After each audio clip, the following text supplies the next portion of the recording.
Solar panels on the rooftops of homes and businesses have multiplied, particularly in the past year, as rolling blackouts have intensified. And while no official stats are available, anecdotal reports suggest the theft of these photovoltaic panels has boomed as well.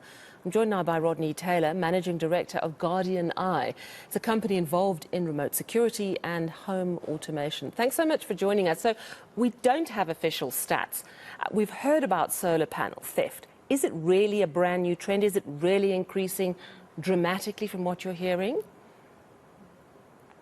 Yes, Sally, unfortunately, the stats are not available yet, but I'm sure in the coming months, the stats will be coming out from the insurance companies. But I mean, it's obviously this load shedding is driving this theft.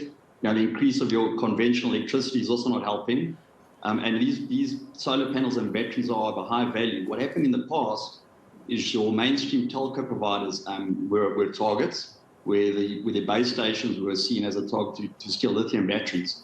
But this is now unfortunately spread across the consumer market as well as your corporate and mid-sized customers as well. So it's not just the telcos that are under threat at the moment with the theft. So talk to me about what makes a solar panel vulnerable in terms of placement. I mean, what is the safest way to install a solar panel? So firstly, just obviously the components themselves are it's a commodity. It's made of silver, aluminium, glass, and copper. So the entire turnkey product is obviously of high value. So they've got a high resale value. Generally, these are installed in remote areas. If you look at that type of installation that's on the TV, they're very easy to transport if somebody was to steal them. And another big thing is they're not serialized like vehicles. So once they're removed, they're pretty easy to get into the black market. So this is fueling this industry of this massive black market that's starting to happen. What Guardian Eye has done as a business, we've been in the industry for 12 years monitoring other sites, even some state sites in South Africa, as we've come up with a first to market where we're actually securing the batteries and lithium-ion units now with a composite material, and it's a trademark patent that we've designed in South Africa. So literally securing the asset that it can't be removed. And secondly, we're coming up with some very smart Internet of Things, micro-dotting of panels, hidden transmitters that can't be blocked. So they don't use the GSM, they actually use a radio frequency connected to our control room. And obviously, we still rely on the reaction units out there. And we're working very closely with SAPs with regards to microdotting of these assets. So and it's interesting. It's a combined effort. So the microdotting, I first heard about that with cars. So now we're saying we need to microdot solar panels. But as you've mentioned, they're flat, they're nice and easy to transport. They don't have a serial number, which is really interesting. So you can't trace them. So is there a way to, bolt them on really properly to make sure it's difficult to get? I mean, you've mentioned some of the innovations, but I imagine they come at quite a cost.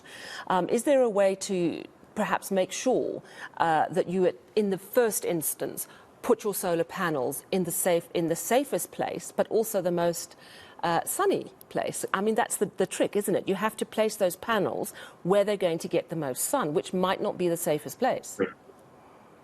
100%. And once again, I always say to people that are investing in this kind of technology, use reputable companies, with track records that know how to do the installations, to guarantee your investment is going to give you a return.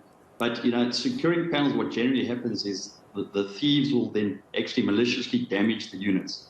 So we are saying rather use smart technology that will know when the intruder arrives. We've got sensors that are pressure sensitive. If somebody's on the roof, we can identify that there's somebody there before they obviously do harm to the asset. So we're rather looking at a preventative approach than obviously a reactive. Yeah, I hear you. So if there's pressure on the roof, I mean, obviously it's hopefully not just my cat, but what can you do? Because an alarm wouldn't necessarily chase a thief away. We're seeing such brazen crimes. A reaction unit, would you be relying on private security, hopefully to get to that area, which, let's face it, are quicker than the police?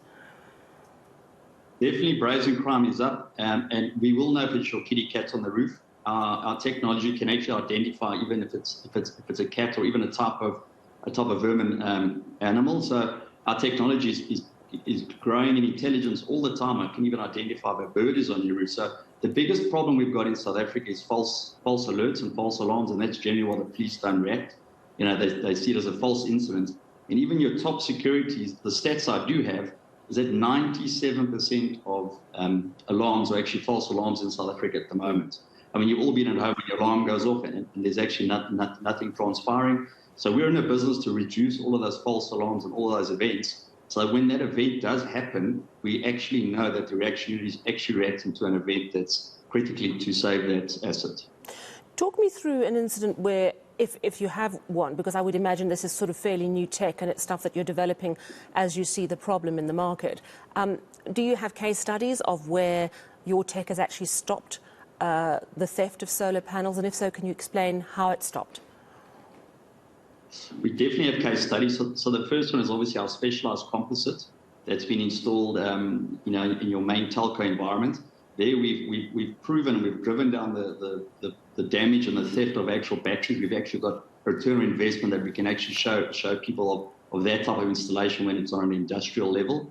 And then yes, we've got smaller, you know, case studies with, you know, even remote lodges around the country, the hospitality industry, where we've actually proven that we can actually catch a criminal and stop the incident happening.